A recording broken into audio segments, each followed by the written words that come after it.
C'est pas moins de 4 nouvelles actions ou fractions d'actions plutôt qui viennent rejoindre notre portefeuille, de gains. Pour cette semaine, on a quand même fait une très belle semaine. Notre ETF arrive très bien à capter la performance du marché. Pour ceux qui suivent, je pense également que vous êtes en plus-value avec au moins quelques pourcents. On regarde ça tout de suite. Alors, comment se comporte notre portefeuille sur Trading 212? Eh bien, tout va bien. On est actuellement en plus-value d'un peu plus de 5%. Je crois que c'est 5,6% si mes calculs sont bons.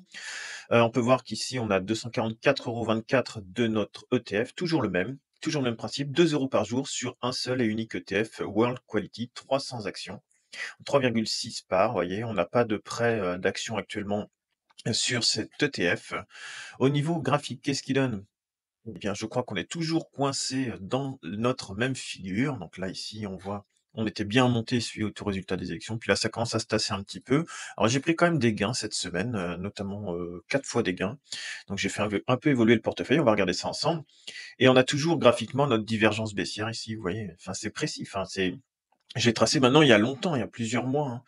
Et vous voyez que ça continue, ça tape, ça redescend, ça tape, ça redescend. On va voir jusqu'où on va aller.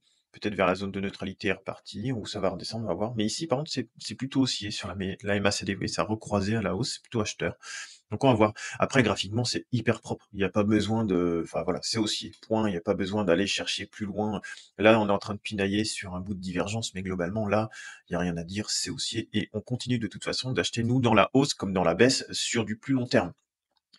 Alors, je sais pas pour vous, je sais qu'il y en a pas mal, enfin quelques-uns qui m'ont dit qu'ils avaient commencé le challenge, donc forcément, je pense que vous êtes en plus-value.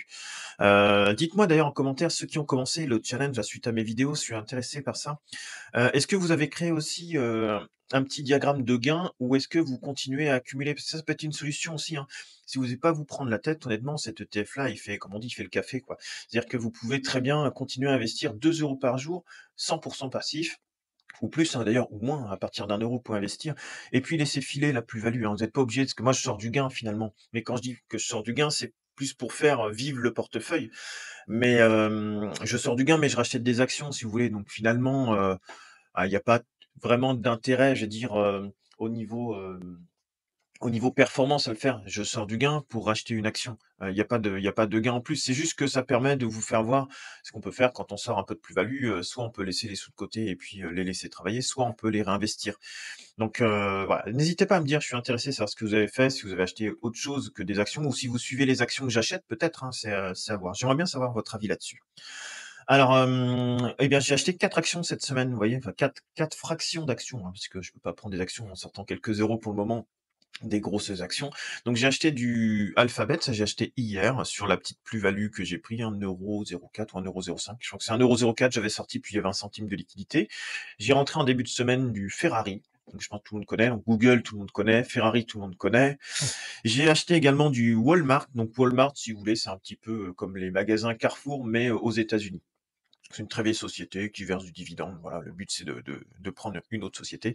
Et puis j'ai pris Toll Brothers. Donc ça, peut-être que vous connaissez pas. On va regarder ensemble vite fait ce que c'est. Toll Brothers, c'est une société qui a des filiales. D'ailleurs, conçoit, construit, commercialise et vend des solutions de financement pour une gamme de maisons individuelles et mitoyennes. C'est de l'immobilier de luxe aux États-Unis, en gros. Voilà. Et puis à côté, ils ont différentes filiales. Vous voyez, ils font de l'architecture, ingénierie, prêt hypothécaire, titre de propriété, assurance, technologie pour maisons connectées. Donc ils font pas mal de choses. Vous pouvez vous rendre, hein, sur leur site si vous voulez voir. Et vous mettez la carte, puis par exemple, là, je sais pas, on va aller à Salt Lake City. Vous pouvez voir un petit peu ce qu'ils ont comme logement, par exemple. Vous voyez, celle-ci, par exemple, on est à 829 000 $. Ouais, c'est quand même c'est quand même du bel immobilier, quoi. Vous voyez, quand même, c'est plutôt chouette. Bon, il y a différentes maisons. Après, on voit bien que les photos, elles sont bien mises en valeur, mais bon. Bref, le principe est là, et c'est une société qui existe depuis 1967, avec un siège social à Fort Washington, en Pennsylvanie. Donc, ça fait un petit bout de temps que je la suis. On va regarder maintenant graphiquement ce que ça vaut. Vous voyez, si on prend sur le début de l'année, elle prend 52%. Depuis le début de l'année, sur 5 ans, c'est quasiment 300%. Sur 10 ans, 350%. Et puis, depuis la création, c'est 7500%. Voilà. Donc, elle est pas si chère que ça, avec le price earning ratio à 10,61. Par contre, le bêta, c'est la volatilité par rapport à l'indice. Donc, c'est-à-dire qu'elle est beaucoup plus volatile que l'indice, par exemple, SP500. Si le l'indice par exemple SP500, baisse de 1, elle baissera de 1,67. En gros, hein, c'est pour schématiser, c'est à peu près ça. Et la croissance du dividende, c'est à peu près 15,15% par an. Donc là, il y a un rendement en dividende de 0,59% par an, mais vous voyez qu'il croît de 15% par an actuellement, donc ce qui est plutôt bien, hein. Donc dans l'idée, c'est quand vous faites un achat comme ça, c'est pas de vous dire: «Bah, là, j'achète à l'instant T, c'est nul parce que mon livret A, il me verse 3%, par exemple. Là, vous êtes moins qu'un livret A. Par contre, vous voyez, si vous aviez acheté déjà en 2017, vous receviez, 0,24 centimes par action et par an, et puis là, vous êtes rendu à 0,90 quoi. Donc, vous faites fois 4, on va dire, sur vos dividendes, et puis voilà, ça verse trimestriellement des dividendes, vous voyez, entre 20 et 21 centimes, puis ça augmente tranquillement. Ça versait 8 centimes par trimestre en 2017 et puis maintenant ça verse 23 centimes par trimestre en 2024. Voilà pour les nouvelles sociétés. Donc, ça se passe plutôt pas mal. On a quasiment, là on avait 16 € de gains, et vous voyez le plan est simple, hein. On investit bêtement, 2 € par jour, dans un simple unique ETF, et puis moi sur la plus-value pour faire vivre le challenge. Alors maintenant, on va faire un point sur le portefeuille. Donc là, j'ai investi de ma poche, moi, ici, 248 € à l'heure actuelle. 248 €, on a une valeur de portefeuille aujourd'hui à 263 €. Un rendement du portefeuille de 0,23. Alors pourquoi c'est faible? Parce que, la plus grosse partie de notre portefeuille, c'est bien notre ETF et World Quality ici, qui ne distribue pas de dividendes. Donc forcément, après, même si vous avez des sociétés, où on met 1 ou 2 € qui distribuent beaucoup de dividendes, bah, au global, le rendement sur le prix total que j'ai mis, bon, il est beaucoup plus faible, hein. Mais bon, ça, c'est pas ce qu'on cherchait. Nous, c'est vraiment investir simplement à la base dans un ETF. Et puis là, bah, on a nos sociétés qui viennent ici, alors pourquoi là, il y a toujours 0% si vous vous posez la question? C'est parce que vu que je mets moi, ce qui m'intéresse, c'est pas la valeur totale de mon portefeuille, c'est combien j'ai par rapport à combien j'ai investi. Donc là, si je mettais à chaque fois mon prix d'achat ici, eh bien, ça me ferait pas 248 € investis, mais beaucoup plus d'euros investis dans sur ce diagramme-là et puis sur ce graphique-là. Puis c'est pas ce que je veux. Voilà, je veux que ce soit simple et visuel. Ça, on va dire, c'est du gain, et puis on verra ce que ça fait par rapport à l'argent qu'on a injecté. J'ai mis un lien, ça c'est en public si vous voulez. Donc je vous ai mis un lien, juste dans la description de la vidéo. Vous faites un copier-coller et en fait vous allez arriver sur cette, page-là. Comme ça vous pouvez suivre, si vous voulez, un peu ce que je fais dessus. C'est complètement gratuit, hein, il y a rien de voilà, c'est juste ça permet juste de suivre. En diversification, donc on a 97% quasiment d'ETF, 3% en actions. Là on peut voir les différentes positions du portefeuille, les secteurs. Donc on est un peu plus sur de la technologie forcément parce qu'actuellement c'est ça qui fonctionne, mais on a quand même après, vous voyez, différents secteurs sur lesquels on est représenté: industrie, finance, conso discrétionnaire, et cetera. Les revenus passifs, ils ont augmenté un petit peu, maintenant on est à 0,55. Alors j'ai pas pris des sociétés de rendement, vous voyez, j'ai pris Google, ça verse pas grand-chose, hein. Mais ça verse depuis cette année du dividende, et puis bon, le but c'est de le prendre, la croissance de l'action éventuellement et la croissance du dividende.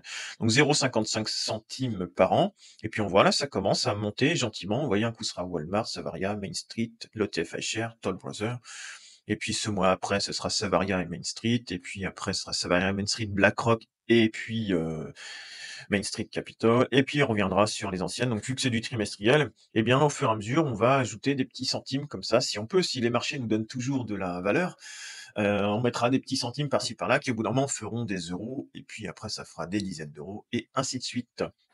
Voilà pour cette semaine. Je pense que j'ai à peu près fait le tour. On continue toujours d'investir, et n'oubliez pas de mettre un petit commentaire, ceux qui ont commencé. Si vous êtes en plus-value, n'hésitez pas à me dire comment vous gérez vos positions. Est-ce que vous arrivez bien à les gérer aussi? Parce que ici, il y a de la volatilité, c'est pas forcément évident quand vous voyez votre portefeuille dans le rouge ou dans le vert de vous dire: «Bah non, moi je garde ou pas». C'est pas évident au début pour ceux qui débutent. Donc n'hésitez pas à me dire ça. Sur ce, je vous souhaite une excellente semaine, et n'oubliez pas, hein, là, on a quand même fait une superbe année boursière. Donc, avec, si je reprends l'ETF là, on va regarder ça. Si je reprends notre ETF, là, je devrais pouvoir le voir normalement, sur un an glissant. Vous voyez, c'est 30%, ça fera pas ça tous les ans, donc c'est pas une vérité ça, hein. Ça fera pas ça tous les ans. Donc, l'année prochaine, peut-être qu'on fera -10, -15, -20, on ne sait pas. Voilà, là, je veux pas vous vendre du rêve en vous disant: «Ça monte tout le temps», ça m'intéresse pas. C'est vraiment une méthode que je vous vends pas non plus, d'ailleurs tout est gratuit, que je vous expose. C'est ma méthode de faire. Voilà. ma méthode de réalisation et ça, il y aura des années avec des hauts et il y aura des années avec des bas et ça, faut pas l'oublier. Faut pas être dans l'euphorie du marché, de tout le temps se dire: ça peut que monter». Voilà, non, ça peut aussi beaucoup baisser et ça, il faut pas l'oublier. Vous voyez, quand vous rentrez sur du L'Oréal, ça prend moins de 15. Je suis pas plus intelligent qu'un autre en disant: «Bah, je suis sûr que L'Oréal, ça va monter» ou quoi que ce soit. Non, j'ai pris, ça a pris moins 15. Voilà, c'est comme ça. Mais ce qu'il faut, c'est la méthode, voilà et si tu veux en apprendre un petit peu plus sur les investissements en général, j'ai un autre portefeuille que je partage publiquement chaque mois. N'hésite pas à regarder. J'ai également d'autres vidéos sur l'investissement. Je te souhaite un excellent week-end. À bientôt.